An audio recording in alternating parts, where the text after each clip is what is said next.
ग्राम सभा सुने वाले सगले पंचन गाई हमरे कैसे राम राम भैया। उम्मीद कही थे अपना पति स्वस्थ और सुरक्षित हो। तो भैया देखा जैसे रोज कही थे अपना पति स्वस्थ हो या अपना से अपना के लाने हम ये शुभकामना करी थे तो सही आए।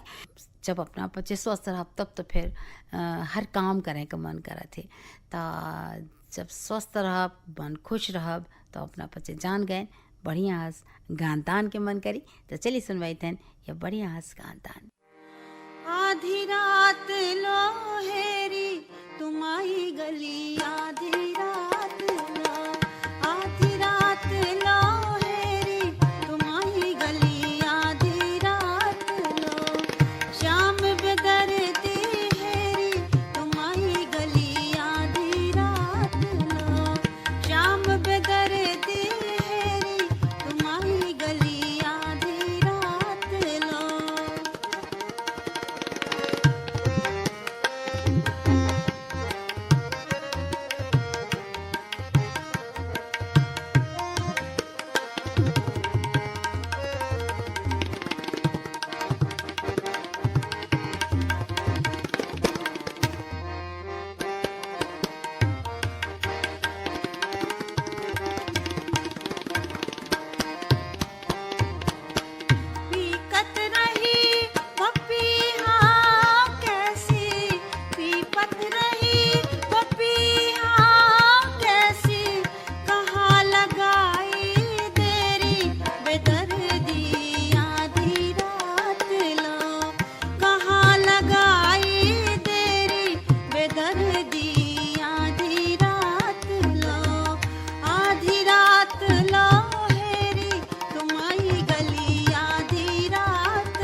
छिन भीतर छिन बाहर थाड़ी छिन भीतर छिन बाहर थाड़ी आँख लगी ने मोरी बेदर्दी आधी रात लो आँख लगे ने मोरी बेदर्दी आधी रात लो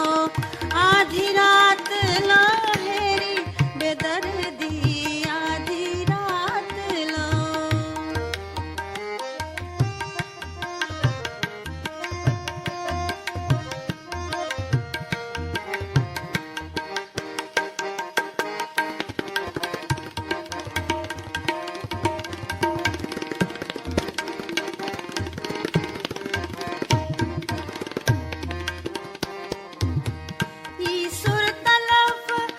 तलफ के सो गई ईश्वर तलफ के सो गई तीतुर बिना बटेरी तुम आई गली आधी रात लो तीतुर बिना बटेरी तुम आई गली आधी रात लो शाम बेदर्दी हेरी तुम आई गली आधी रात लो आधी रात लोहेरी तुम आई गली आधी रात लो।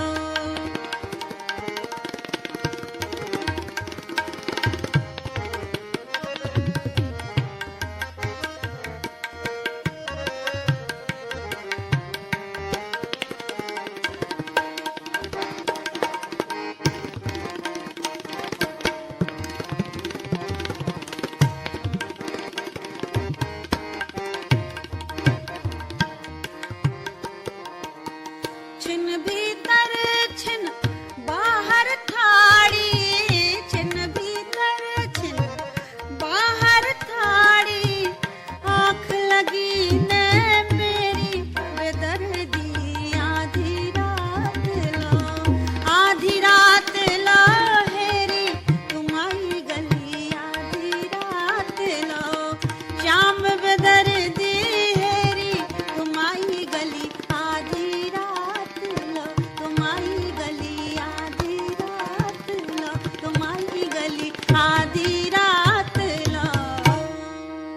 तो भैया देखा यह रहा बढ़िया गान तान, और अब बारी है महत्वपूर्ण जानकारी की। भैया बहनों देखो, खेती किसानी करबो बहुत जरूरी है। और खेती किसानी न करें तो खे है का। पर देखो खेती किसानी करवे में कछु नुकसान सुई है।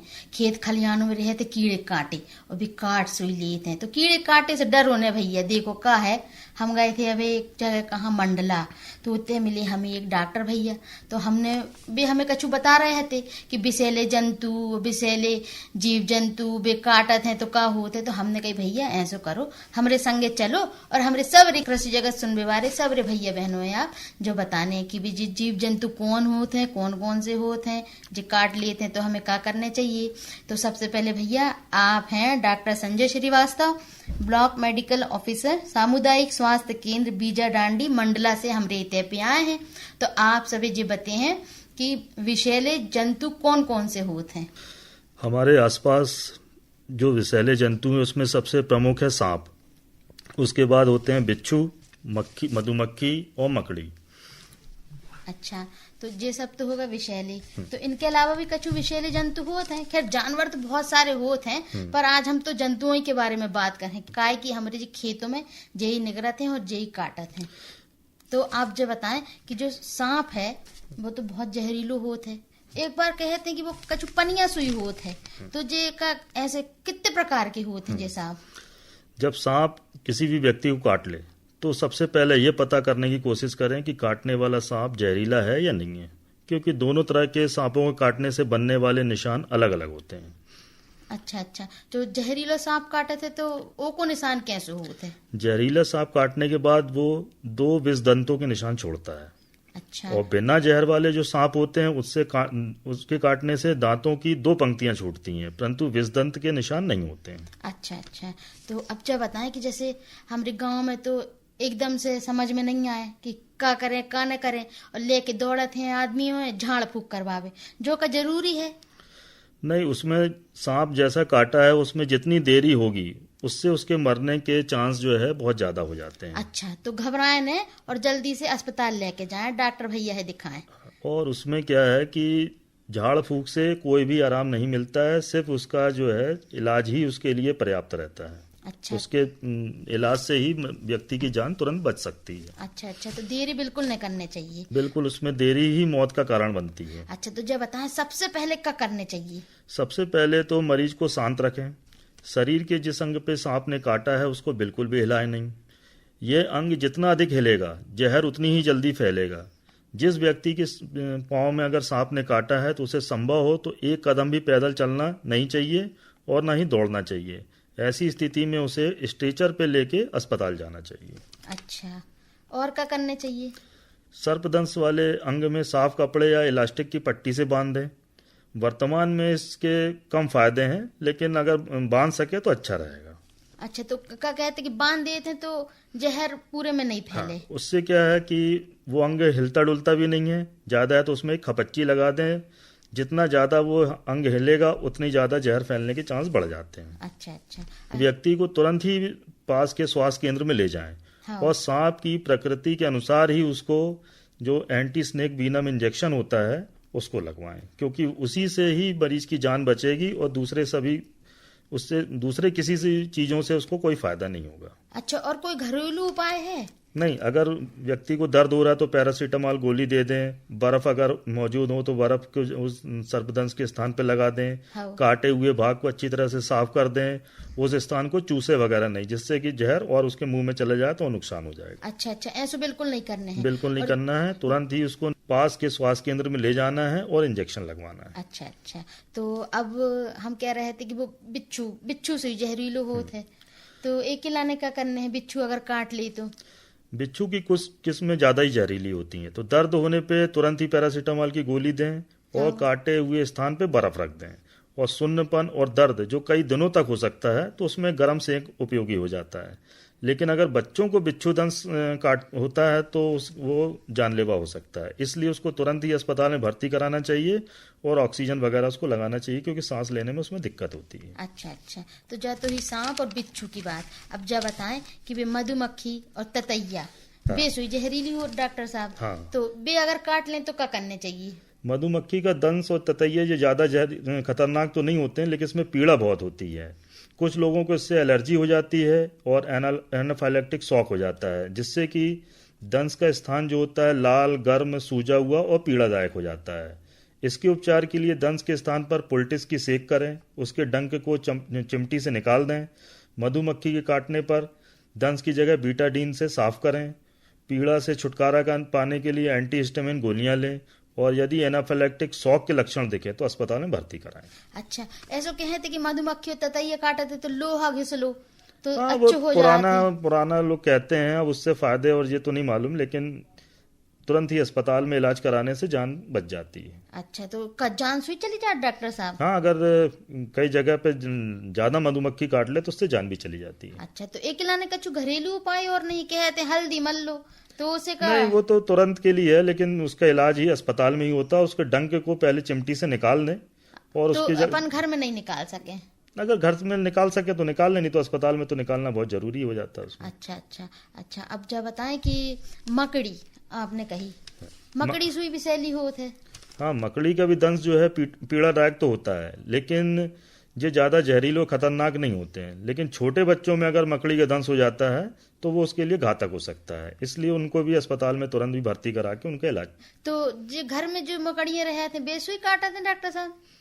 नहीं, ये तो उनकी प्रकृति पे निर्भर है। अगर वो छोटे बच्चे हैं और उनको धोखे से काट ले तो वो नुकसानकारी हो सकता है। अच्छा अच्छा, तो एक लाने घरेलू कोई उपाय है अपने पास? तुरंत उसके वहां पर जो है साफ सफाई करें, जगह को, दंश वाली जगह को उसको साफ करें, बीटाडीन से साफ करें और उसमें मल्लम लोशन वगैरह लगा दें। कुल मिला के बात जा भाई डॉक्टर साहब कि कोई भी काम करने से पहले सबसे पहले डॉक्टर भैया की सलाह ले लें। हाँ, तुरंत दौड़ के ले जाएं। हाँ, और प्राथमिक उपचार तुरंत दें और उसके बाद उसको अस्पताल में भर्ती करा दें। हाँ। जितनी जल्दी ले जाएंगे अस्पताल उतने ही जान बचने के चांस ज्यादा हो जाते हैं उसमें। अच्छा, तो सब भैया हन और बहनों हनों ने सुन ली हुई है कि जिस विषैले जंतु खतरनाक सुई हैं और जे जान सुई ले ली थे, तो जैसे ही जे काटे तुरंत हमें डॉक्टर भैया के पास जाने हैं और प्राथमिक उपचार करवाने हैं। तो आप डॉक्टर भैया हमारे कार्यक्रम में इतनी उम्दा आपने जानकारियां दी, आपको बहुत बहुत धन्यवाद। अब बढ़िया जानकारी के बाद सुनवावा जाए या बढ़िया गान तान।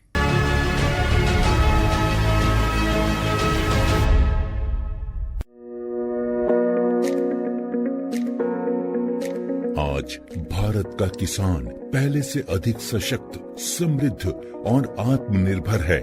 इसका कारण है माननीय प्रधानमंत्री श्री नरेंद्र मोदी जी के नेतृत्व में भारत सरकार द्वारा लगभग 10 वर्षों से किसानों के लिए चलाई जा रही अनगिनत योजनाएं, जैसे सॉइल हेल्थ कार्ड, प्रधानमंत्री फसल बीमा योजना, पीएम किसान सम्मान निधि योजना, पीएम किसान समृद्धि योजना, पीएम कृषि सिंचाई योजना इत्यादि। इस वर्ष लाल किले की प्राचीर से प्रधानमंत्री जी ने कृषि के क्षेत्र में आधुनिकीकरण की दिशा में एक संकल्प लिया कि हमारे एग्रीकल्चर सेक्टर में टेक्नोलॉजी आए, एग्रीटेक को बल मिले, इसलिए विमेन सेल्फ हेल्प ग्रुप की बहनों को हम ट्रेनिंग देंगे और हजारों ऐसे विमेन सेल्फ हेल्प ग्रुप को भारत सरकार ड्रोन देगी, ट्रेनिंग देगी और हमारे एग्रीकल्चर के काम में ड्रोन की सेवाएं उपलब्ध हो, इसके लिए हम शुरुआत करेंगे। प्रारंभ हम 15,000 विमेन सेल्फ हेल्प ग्रुप के द्वारा ये ड्रोन की उड़ान का हम आरंभ कर रहे हैं। इसी कड़ी में आज प्रधानमंत्री नरेंद्र मोदी जी ड्रोन दीदी योजना का शुभारंभ कर रहे हैं। भारत सरकार की नई पहल के अंतर्गत ड्रोन दीदी योजना को कार्यान्वित किया गया है। ड्रोन और उसके सहायक एक्सेसरीज की खरीद के लागत का 80% या अधिकतम 8 लाख रुपए तक स्वयं सहायता समूहों को केंद्रीय वित्तीय सहायता प्रदान की जाएगी। इस क्रांतिकारी पहल से अतिरिक्त आय अर्जित करने के लिए हमारे किसान सक्षम होंगे। माननीय प्रधानमंत्री श्री नरेंद्र मोदी जी के नेतृत्व में भारत सरकार किसानों को ड्रोन के उपयोग के लिए प्रोत्साहित कर रही है। किसान ड्रोन का उपयोग कर पारंपरिक खेती के तरीकों को बदल रहा है। आधुनिक हाई रेजोल्यूशन कैमरा और उन्नत सेंसर से लैस किसान ड्रोन भारतीय कृषि क्षेत्र को नई ऊंचाइयों पर ले जाने की क्षमता रखते हैं। कीटनाशकों और उर्वरकों का छिड़काव, हवाई निगरानी, फसल और मृदा स्वास्थ्य की निगरानी, बीजारोपण, क्षतिग्रस्त फसलों का आकलन और फसल बीमा के दावों की जानकारी दे सकता है। किसान ड्रोन की उपलब्धता के लिए केंद्रीय कृषि मंत्रालय द्वारा ड्रोन की खरीद के लिए वित्तीय सहायता दी जा रही है। ड्रोन दीदी योजना को अपनाने से स्वयं सहायता समूह की महिलाओं पर व्यापक प्रभाव पड़ेगा और इनकी आय में भी वृद्धि होगी। कल तक जो हमारे किसान संसाधन के अभाव में कठिनाइयों में थे, वो अब नई तकनीक की ताकत से मजबूत हो रहे हैं और यही परिवर्तन हमारा नया भारत है, जिसकी गूंज पूरी दुनिया में सुनाई दे रही है। अब सुनवावा जाए यह बढ़िया गान तान।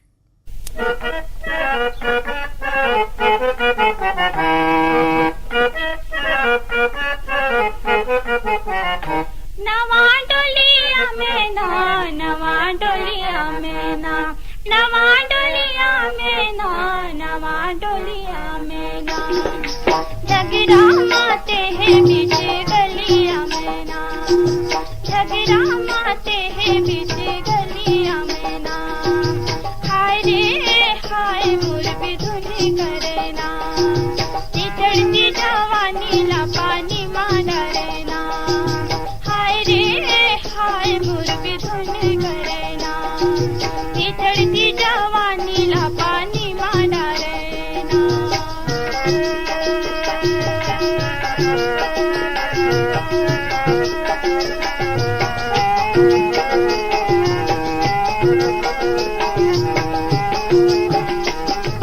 कोट पहरे कमीज पहरे घुटू वाला छोड़, राजा रे घुटू वाला छोड़, कोट पहरे कमीज पहरे घुटू वाला छोड़, राजा रे घुटू वाला छोड़, तैहा रुपया चले अभी चले लूट, तैहा रुपया चले अभी चले लूट, हाय गा हाय तुला रे दया लागे ना, कुंदरू करेला तुला मया लागे ना, हाय रे हाय तुला रे दया लागे ना, कुंदरू करेला तुला मया लागे ना।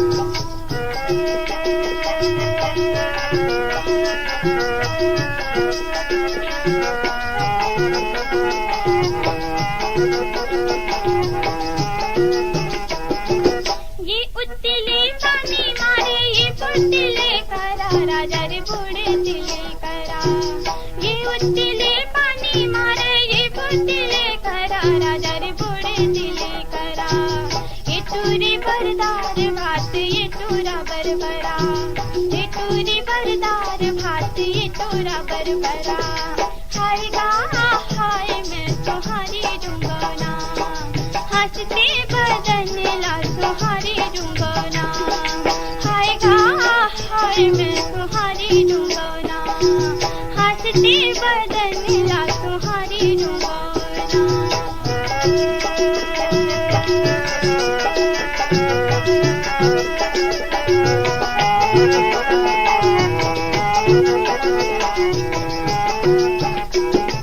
लुगड़ा पहरे को साधारी खोपा पारी ना, राजा रे खोपा पारी ना, लुगड़ा पहरे को साधारी खोपा पारी ना, राजा रे खोपा पारी ना, इकुल किले बात करे लुका चोरी ना, इकुल किले बात करे लुका चोरी ना, हाय रे हाय नारी बदलत है ना, छिन छिन माँ दोनों नारी बदलत है ना, हाय गा हाय नारी बदलत है। और अब समय बचा नहीं कि अपना से और बात कही करी तो चला जाए और अगले पंचन से कीन जाए।